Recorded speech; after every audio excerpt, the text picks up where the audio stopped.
Hello बच्चों, let's see this question. The question says three particles each of mass m are situated at the vertices of an equilateral triangle ABC of side L. Find the moment of inertia of the system about line AX that is perpendicular to AB in the plane of ABC as shown in figure. तो हमारे पास three particle है and उसको कोई equilateral triangle के corner पर रखा गया है। तो हमें बताना है कि जो AX हमारी पास लाइन है उसके अबाउट मोमेंट ऑफ इनर्शिया इस पूरे सिस्टम की क्या होगी, यानी कि ये वाली लाइन के अबाउट इसको घुमाया जाए, लेट सपोज, ठीक है। तो इसके अबाउट लाइन के अबाउट जो मोमेंट ऑफ इनर्शिया होगी वो हमें फाइंड करनी है। तो हम इस प्रॉब्लम में जो की कॉन्सेप्ट यूज करने वाले हैं वो होगा equation of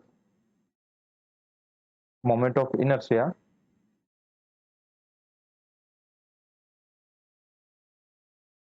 for individual particle.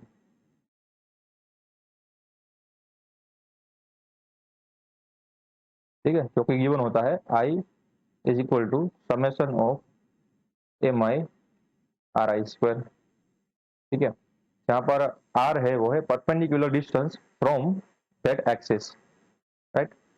तो देखो जो ए पार्टिकल है वो एक्स जो हमारी एक्सिस है उस पर ही सिचुएटेड है, तो उसका परपेंडिकुलर डिस्टेंस होने वाला है 0। ठीक है, अब हम फाइंड करेंगे बी पार्टिकल की मोमेंट ऑफ इनर्शिया। तो मैं उसको पहले तो total moment of inertia of the system can be written by moment of inertia due to the A particle plus moment of inertia due to the B particle. ठीक है, हम ऐसे भी लिख सकते हैं ना, अलग अलग हमने कर दिया तो भी चलेगा। ठीक है, ये जो इक्वेशन है ये वाला इक्वेशन उसको हम ऐसे भी लिख सकते हैं, रिप्रेजेंट कर सकते हैं summation of individual particles moment of inertia, right. तो moment of inertia due to the A particle 0 I, क्योंकि उसका जो परपेंडिकुलर डिस्टेंस है इस एक्सिस से वो 0 है। अब हम क्या फाइंड करेंगे moment of inertia of B particle, वो क्या आएगी, उसका मास जो कि है m। ठीक है, सभी का मास m ही है, टाइम्स एक्सिस से ये जो बी पार्टिकल उनका बीच का डिस्टेंस जो कि l है, ये वाला डिस्टेंस। ठीक है, तो हमें गिवन है l, यहाँ पर आएगा m टाइम्स l का square, right. Moment of inertia about point c क्या आएगा, तो ये पार्टिकल है वो एक्सिस से कितना दूर है, तो यहाँ से यहाँ तक दूरी आएगी हमें लेनी पड़ेगी, राइट। तो कैसे फाइंड होगी, तो हमें पता है इक्विलेटरल ट्रायंगल होता है, उसका जो एंगल होता है वो होता है 60 डिग्री। तो ये कितना एंगल होगा 30 डिग्री। ठीक है, अब हमें चाहिए ये जो डिस्टेंस है डी वो। तो अब हम क्या कर सकते हैं, हमें ये वाला डिस्टेंस है यानी कि जो कोई भी लेंथ है ट्रायंगल की वो हमें गिवन है एल। तो हम कोसाइन लो साइन लो यूज करते हैं। ठीक है, साइन लो यूज करने पर हमारे पास डी की वैल्यू क्या मिलेगी, तो यहाँ पर मैं लिख देता हूँ ऐसे हमारे पास। ठीक है, एंड ट्रायंगल है हमारे पास ऐसे कुछ,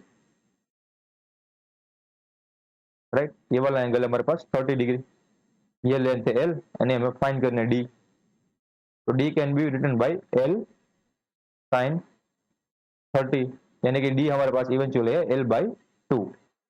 ठीक है, तो आईसी क्या मिलेगा हमें, मास टाइम उसका डिस्टेंस का स्क्वायर यानी कि एम डी स्क्वायर होता है। डी की वैल्यू आई हमारे पास एल बाई 2 यानी कि एल स्क्वायर बाई 4 यहाँ पर आ जाए। तो हमारे पास आई आई बी एन आई सी तीनों मिल गई, तो फाइनली आई क्या मिलेगा, आई इज इक्वल टू क्या होगा M L square plus M L square by 4। तो टोटल सिस्टम की जो मोमेंट ऑफ इनर्शिया आई वो आई 5/4 एम एल स्क्वायर। ठीक है, कैपिटल एल है यहाँ पर, तो यहाँ पर आएगा कैपिटल एल स्क्वायर।